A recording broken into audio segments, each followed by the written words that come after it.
महिलाओं के खिलाफ सालों से अत्याचार होते आ रहे हैं, ये तो सब जानते हैं। क्योंकि महिला अबला है, सहनशील है, तो इसका फ़ायदा उठा के बहुत बार महिलाओं के ऊपर अत्याचार होते आ रहे हैं। और इस अत्याचार को ख़त्म करने की या फिर उस अत्याचार से महिलाओं की सुरक्षा करने की जिम्मेदारी सरकार पर आती है। और हर सरकार ज़रूरत के हिसाब से कानून बनाती है और जिसके ज़रिए महिलाओं का सुरक्षा या फिर महिलाओं को सुरक्षा प्रदान करने का काम करती है। तो ऐसे बहुत से कानून हैं जिनके बारे में जानकारी महिलाओं को नहीं होती और जिसकी वजह से वो उसके खिलाफ जो भी गुनाह हो रहा है आवाज़ नहीं उठा सकती। तो आज हम जानते हैं कि महिलाओं की सुरक्षा के लिए आज तक कितने कानून बनाए गए हैं और उनका इस्तेमाल करके महिला खुद की या फिर उसकी कोई सहकारी महिला की सुरक्षा कर सकती है और कानून की मदद ले सकती है। मैं एडवोकेट नागनाथ बिराजदार, बातें कानूनी से।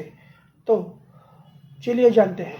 तो सबसे पहला है इक्वल रिम्यूनरेशन एक्ट, यानी ये 1976 यानी 1976 में बना था, जो कि महिलाओं को भी समान वेतन देने का अधिकार प्रदान करता है।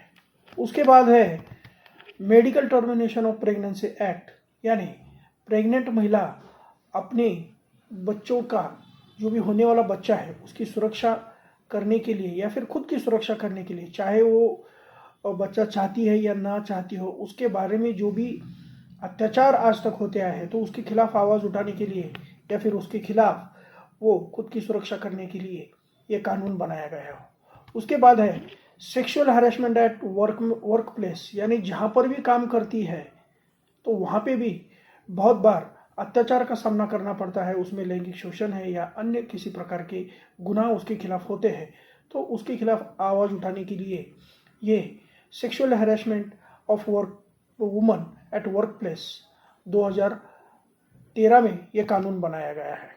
उसके बाद the national commission of women act 1990 यानी 1990 में नेशनल कमीशन फॉर वुमेन उनके लिए बनाया गया था, जो कि महिलाओं को सुरक्षा प्रदान करने के लिए जो भी ज़रूरी कदम है ये उठाने के लिए कटिबद्ध है। उसके बाद है the prohibition of child marriage act, यानी जो भी महिला है अगर वो नाबालिग होते हुए उसकी शादी किसी और से उसकी शादी तय की जाती है तो उसके खिलाफ आवाज़ उठाने के लिए या फिर उसके खिलाफ न्याय मांगने के लिए ये कानून बनाया गया है। उसके बाद है the commission of Sati prevention act, यानी कमीशन बनाया गया। सती प्रथा बहुत पुराने सालों से अपने भारत में मौजूद है और आज उसका प्रमाण बहुत कम हुआ है, लेकिन फिर भी बहुत से ऐसे एरियाज़ है या फिर बहुत से ऐसे लोकेलिटी है जहाँ पे ये सती प्रथा का अभी भी इस प्रकार के उदाहरण देखे जाते हैं जहाँ पर महिला को सती जाने के लिए प्रवृत्त किया जाता है या फिर उसे सती जाने के लिए ज़बरदस्ती की जाती है। तो उसके खिलाफ आवाज़ उठाने के लिए ये commission for Sati prevention act 1987 ये कानून बनाया गया है। उसके बाद डाउरी प्रोहिबिशन एक्ट 1961 यानी हुंडा प्रतिबंध अधिनियम, शादी में हुंडा लेन देन करना ये एक आम बात थी कब ज़माने में, किसी ज़माने में, लेकिन आजकल इसकी प्रथा, इसकी जो भी हुंडा मांगने या फिर देने की जो भी रीति है या फिर रिवाज है उसे बहुत तरीके से इस कानून की मदद से कम किया गया है।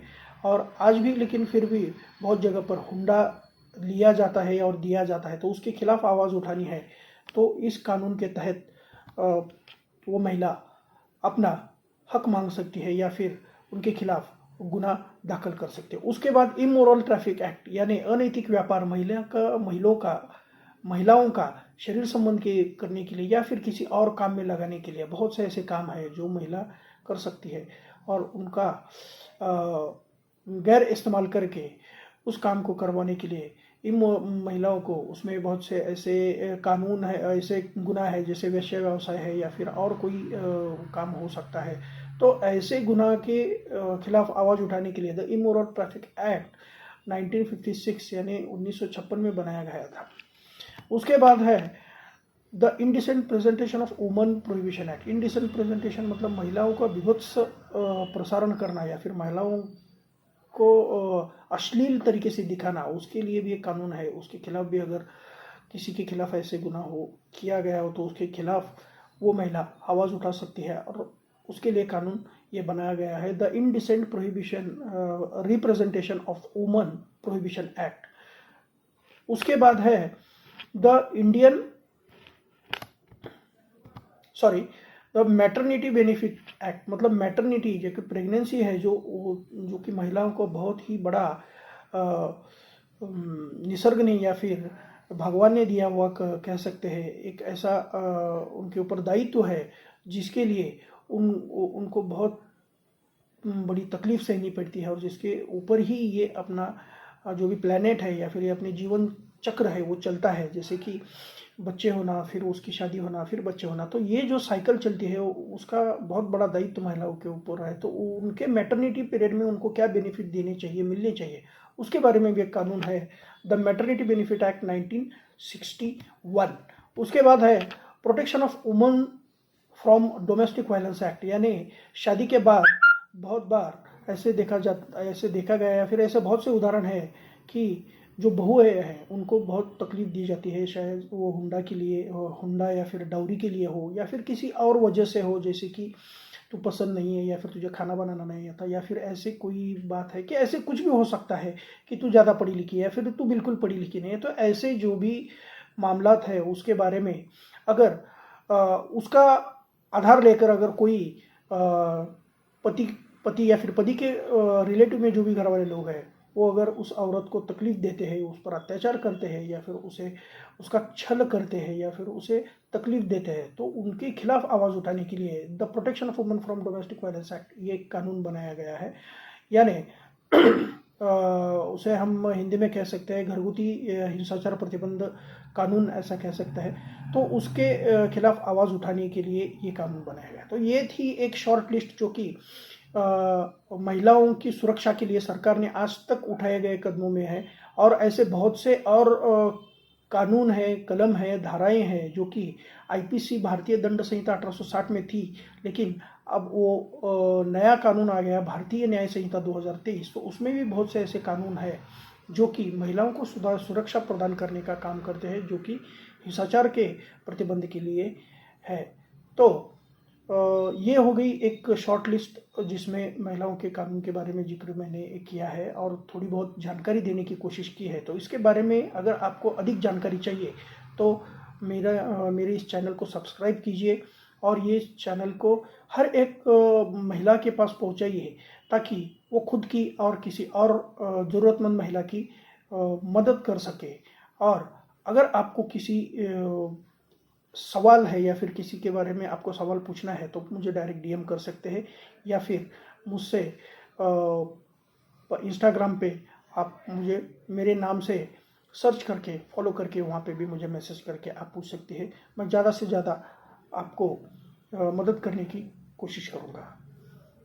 तो ये जो भी जानकारी मैंने आपको दी है ये ज़्यादा से ज़्यादा महिलाओं तक पहुंचाने की जिम्मेदारी आपकी है, ये ध्यान में रखिए।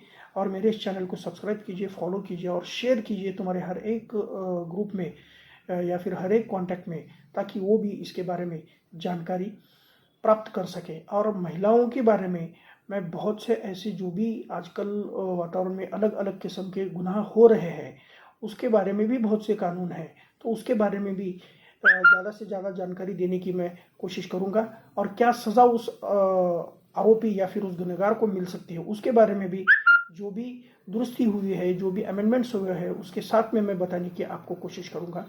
तो धन्यवाद आपके लिए, इतना ही आज के लिए, और अगली वीडियो में मिलते हैं। तब तक के लिए धन्यवाद, बाय बाय, गुड डे।